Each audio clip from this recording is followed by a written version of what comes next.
السلام عليكم ورحمة الله وبركاته. اهلا يا بنات، عاملين ايه؟ يا رب تكونوا بخير. النهارده بقى فيديو جديد.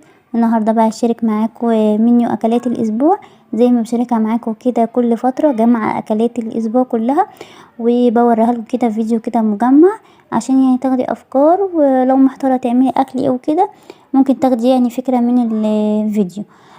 يلا بقى كده نبدأ الفيديو. نسمي الله ونسمي على الرسول، اللهم صل وسلم وبارك على سيدنا محمد.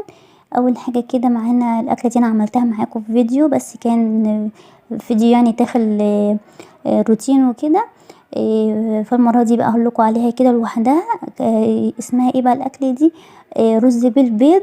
اكله مغذيه جدا وحلوه جدا، ولو انت محتاره تعملي اكل ايه من غير لحمه او فراخ وفي نفس الوقت تبقى مغذيه لاطفالك، اعملي الاكله دي والله بجد تحفه. انا بعملها ازاي؟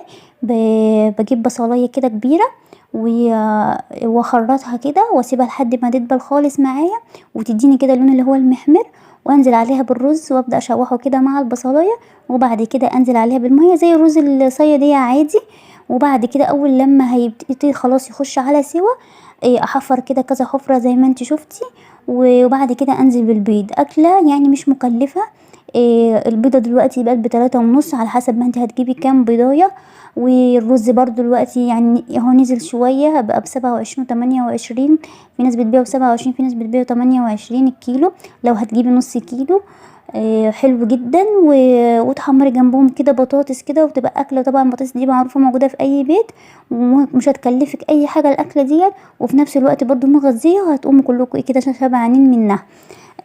بس كده بصوا الرز كده خلاص خلص، وعملت جنبها كده طماطم مخلله وريتكم قبل كده انا بعملها ازاي، وحمرت بقى كده جنبها بطاطس.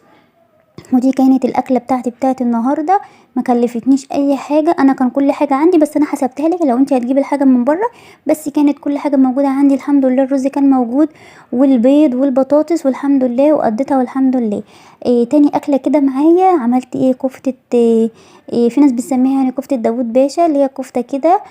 زي ما انا بعملها عادي، بحط عليها بصلايه لحمه، اجيب لحمه مفرومه بحط عليها بصلايه واحط التوابل بتاعتي، وبعد كده اعملها كور واشوحها كده في معلقه كده سمنه ومعلقه زيت، وبعد كده بقى اعمل الصلصه عادي بالثوم وانزلها فيها واعمل جنبها الرز برضو.